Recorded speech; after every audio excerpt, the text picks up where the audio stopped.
يقال أن الطيب الأصلي مهما اغترب وهاجر يبقى فيه الحنين إلى أرض الأجداد والنشأة والمولد، فتسارع الروح لتلبية الواجب منذ أول نداء. هكذا هو العالم والطبيب إلياس زرهوني، فخر الجزائر الذي أحدث ثورة في مجال التصوير الطبقي المحوري المحوسب والرنين المغناطيسي عالميا. خريج جامعة الجزائر واحد عاد إليها اليوم عبر إلقاء محاضرة أمام طلبة ودكاترة كلية الطب والصيدلة حول التعليم الرقمي وضرورته في المجال الطبي وشبه الطبي، خاصة بعد جائحة كورونا. On va commencer petit. On va faire des modules d'enseignement particuliers, en médecine, peut-être en paramédical, en pharmacie, selon la discussion qu'on va avoir avec les enseignants, les étudiants. Une fois qu'on aura commencé, parce qu'il y a des problèmes techniques à résoudre, il y a des problèmes pédagogiques, donc une fois qu'on aura mis au point ces prototypes de plateformes, à ce moment-là, on se posera la question de l'étendre et à quelle vitesse on peut l'étendre. Oui, les méthodes sont nouvelles parce qu'elles sont interdisciplinaires, c'est-à-dire que maintenant, un professeur ne peut pas tout enseigner, et même dans son propre domaine, il est obligé de faire appel à d'autres scientifiques.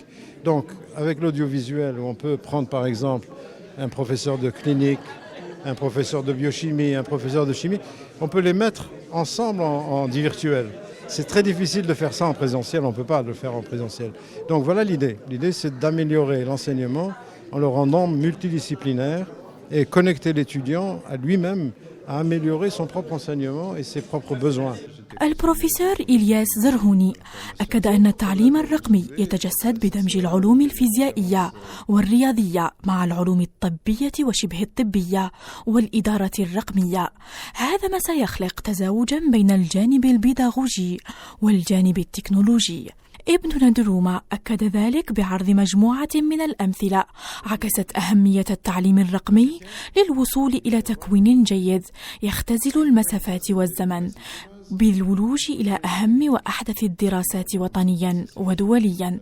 تميزت محاضرة صاحب 5 شركات ناشئة والعديد من براءات الاختراع في أمريكا بطابع المناقشة بإجابته على العديد من الأسئلة لطلاب الطب والصيدلة ودكاترة الكلية، حاول من خلالها تقريبهم إلى مفهوم التعليم الرقمي.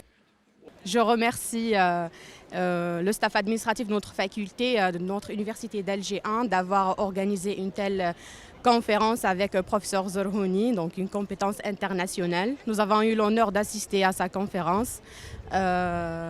Et il nous a appris beaucoup de choses. Donc, il a partagé avec nous son savoir-faire sur la numérisation des méthodes d'enseignement. Donc, moi, en tant qu'enseignante, ça a été très motivante pour moi personnellement d'intégrer cette méthode d'enseignement. C'est encourageant aussi pour les enseignants, pour les étudiants. Donc, on aimerait bien mettre en place ces plateformes numériques le plus tôt possible dans notre faculté. Je voudrais tout d'abord adresser mes vifs remerciements à l'endroit du professeur Zerhouni, éminent érudit algérien, officiant à l'étranger, à Johns Hopkins notamment. Donc en fait, il s'agit d'apporter une part certaine à la pédagogie dans notre pays et par le biais de la mise en place d'une plateforme contenant des cours fort enrichissants et au standard international. في الأخير تم تكريم مفخرة الجزائر من إطارات وطنية ودكاترة كلية الطب والصيدلة الذين استحسنوا مثل هكذا مبادرات.